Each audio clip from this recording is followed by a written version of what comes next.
What's up, everyone, and welcome back to Fiction.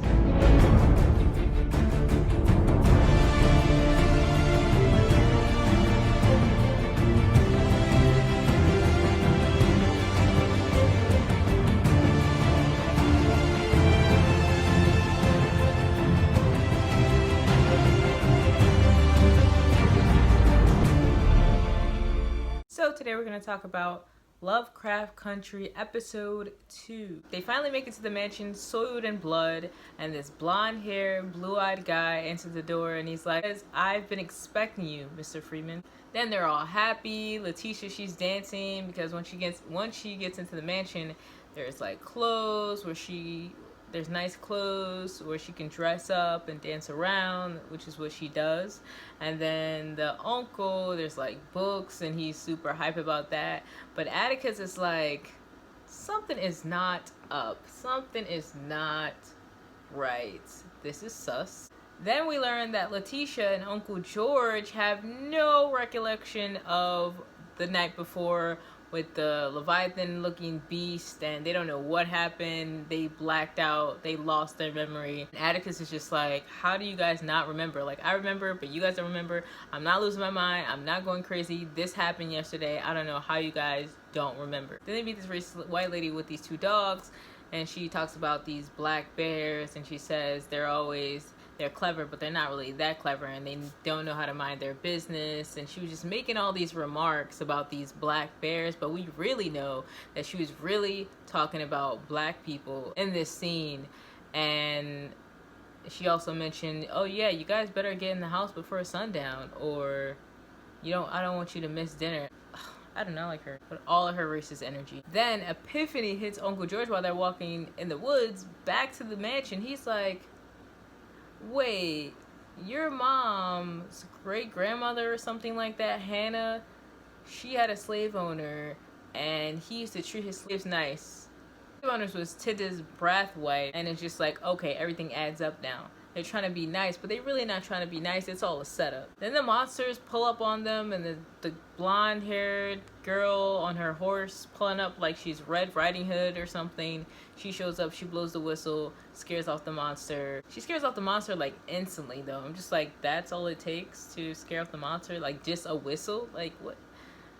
Really? So once again, Letitia and Uncle George forget everything that's happened, and then we learn that this girl, this blonde-haired girl who's on the horse, she actually put a spell on them so that they can forget. And Atticus is like, you're my friend, help me make them remember. And then when she does, it's kind of a setup anyway, because they're all freaking out, but they're trapped inside this house and they're trapped inside these rooms.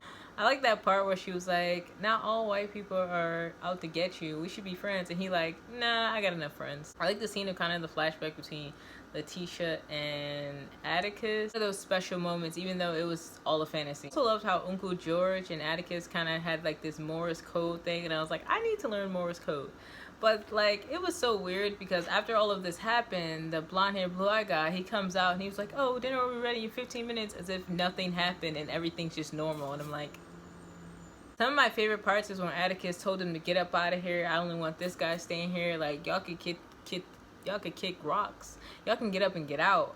And I loved how the uncle brought up everything. He brought up that whole thing in relation to Atticus and like how he has authority. And Atticus was just like, yep, here I am. Y'all can go. Get out. I only want him here. I'm also glad Letitia knocked out that racist lady. Like, I was sick of her mouth.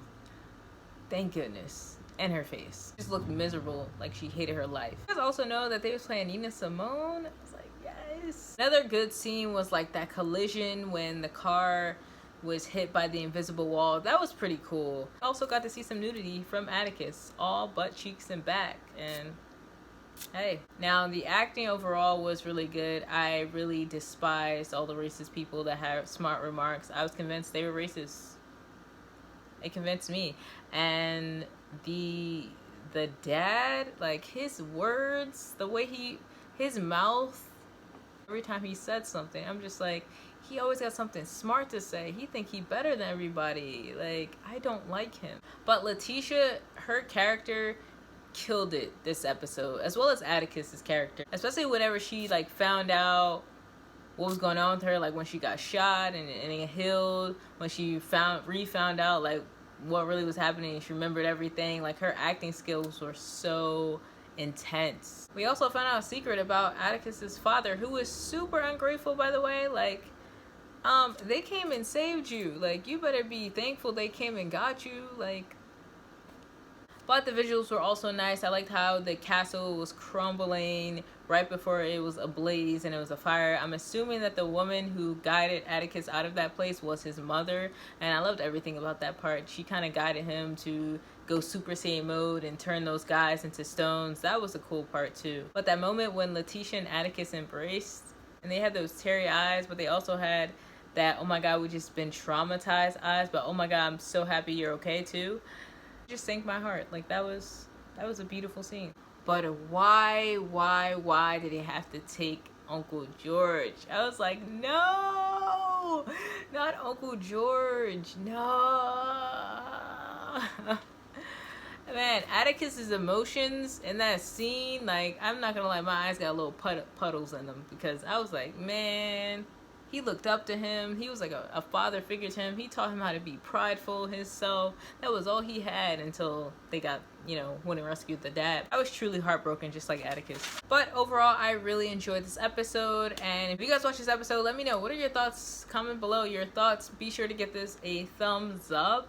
And be sure to hit that notification bell to get notified for future videos. Trying to get back to being consistent because I'm kind of off. This was supposed to be posted yesterday, and then I got another video to post to tomorrow. But yeah, to get you a copy of my book Rain. It is a psychological thriller about a group of young adults in a psych ward, and they all have abilities, but people just think they're crazy and they have PTSD and they have mental illnesses, they're suicidal, they're schizophrenic, but really they're all connected in some way. And they get this counselor who is trying to figure out what's going on. He figures out that this place is haunted and that there's deeper things going on, and there's secrets and there's lies, and it's psychological thriller mixed with science fiction mixed with horror.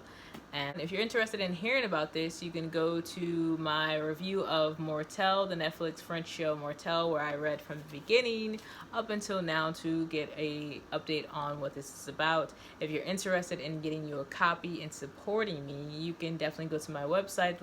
The link is in the description box below.